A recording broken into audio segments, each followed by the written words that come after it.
Hello ladies and gents, this is another video brought to you by Ants Hood, and today, believe it or not, I'm going to do one of my painfully honest reviews on my own nest.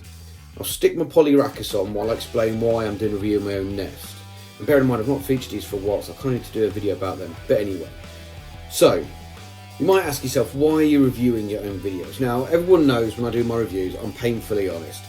I'm verging on rude maybe, but the way I see it is I'd rather tell the truth, what I think's good, what I think's bad, what I think needs improving. If I think it's rubbish, I generally say, yeah, it's rubbish. I mean, I go back to my video about the ant cube nest. I just chucked it in the bin and never seen it again. It was pants. But that's what I'm like. So, when Robj released his video last week about a Wakooshi, I think that's how it's pronounced, Venus nest, I left this comment, so have a read. Then Wakooshi jumped in with a comment saying, you know, it wasn't too bad of a comment to be honest, but then the ant lady jumped in and said about being rude and then maybe I should do some more constructive criticism.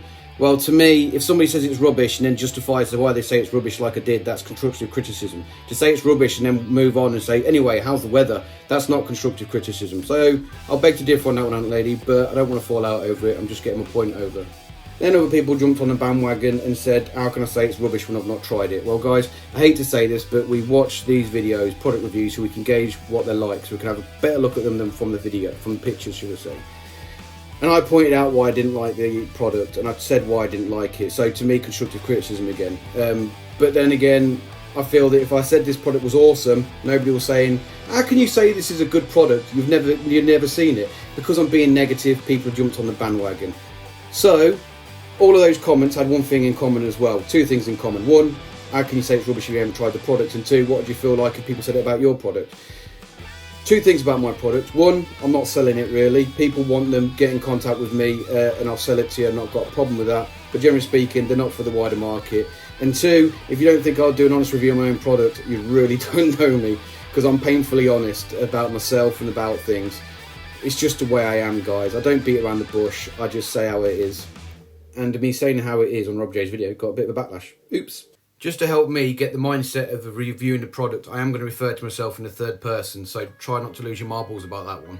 It comes in three parts. You've got the base on the left here, which is where you put the water in, and you see the gaps where the water feeds in and then goes through into under the nest. You've got the nest area with the red filter on top, and you've got the lid. Now there is writing on the lid and on the base and on the nest. I've been told by the manufacturer that if people want their own personalised get-ups on their names and species they want to put on there, let them know and he'll do that for you. Ain't got an issue. Now I don't like 3D printed nests really, and I really don't like the lines that you get on them. I think they're unsightly. Now you can just see how the light catches it here to see the lines on here. They're quite fine to be honest, but they're still there. But when it's on its side, out of direct light, you don't really see it as much, which is what I like. But if you look here to the circular holes, you'll see that they're not quite circular. I don't like that. It looks like it's unfinished. I think that's a bit pants. Nearly swore then. Oops. Nitpicking here, but they're scratching on the acrylic and it's supposed to be a new nest, so that's not pretty much ideal, is it? And if you look at the mesh here, you can see where there's some gaps and stuff. Now, it's not going to be an overall issue with the usability of the product, but it just doesn't look great, does it? And considering these are for sale, not great. Now watching his videos about the development of this nest, you can see that there was a lot of light getting in because it was white and the lid wasn't thick enough. Now with the red filters you can see here, it's quite dark in there, which is good, so it's kind of resolved the issue. But take the red filter off and put the lid on and you can still clearly see there's too much white light getting in. Now with the red filter it'll be fine. It's a Camponotus nest, so technically speaking it's for Camponotus, that'll be fine. But if you want to use it for anything else, such as messes that can even see in the red spectrum, this nest ain't good enough for them. Since he did his development videos, he's got these little nip things on the side. Well, this is a standard 1 meter, that's a big tube, 1 centimetre diameter tube, which fits in nice and snugly. And if you pull it out, you can then fit the larger tube. I think this is like a 12 millimetre diameter tubing, and that fits in quite snugly as well. The only issue I've got with using the plastic is that it can rub down on 3D printed stuff and it won't be as tight as it used to be. So it's something to bear in mind, that one, but it's a problem with 3D printing. He's also flattened the edge of this so it fits on the tray, the base properly. But then I played around with it, and if you move it to the side where it's non-flatted, being proper English, flattened, then when you put it on, it wobbles quite considerably. So if you're in a rush because ants are escaping, could be an issue. But then if you turn it round to the flat end facing the base, it fits nice and snug, which isn't too bad. Now, it kind of looks messy. I don't particularly like that aspect of it, but it's still practical and it still works, I guess. Needs more work if you ask me. The nesting area itself is quite large with small walls to optimise the amount of space for ants, and that space area is approximately 8 centimetres by 9.5 centimetres.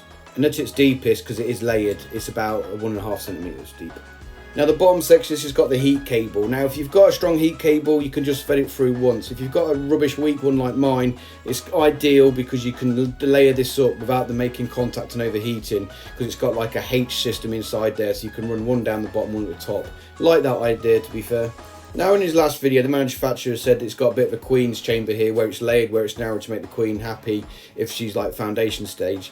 I've not tested that, but as soon as I've done with this video, I am hooking it up to my paresis to see, because they're only about 20 workers, so the nest's far too big for them, to see if they utilise that, see if it actually works. Now I spent ages testing the hydration on this, and this is the figures I came up with.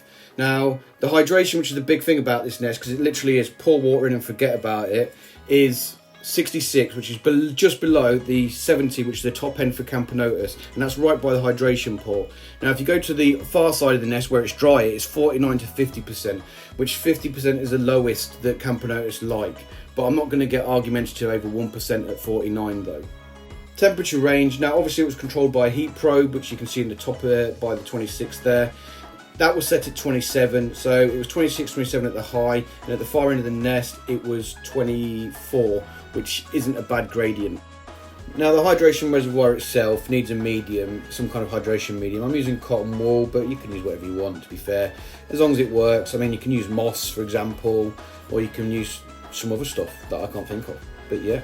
So you put the hydration as you water it down. Now I'll put this back to normal speed because I've noticed there's something dodgy with the print on the base where you've got a little line coming out. Yeah, I'm just pointing it to it here. You can catch your finger on it so it's raised. I don't know what that is. I'm not sure if it's a standard thing, but it needs addressing. Then you fill the reservoir up and the water seeps through, as you can see here. And all you need to do is make sure that reservoir's topped up, and it will set it at the humidity levels as I pointed out in the video earlier in the video, which is pretty snazzy.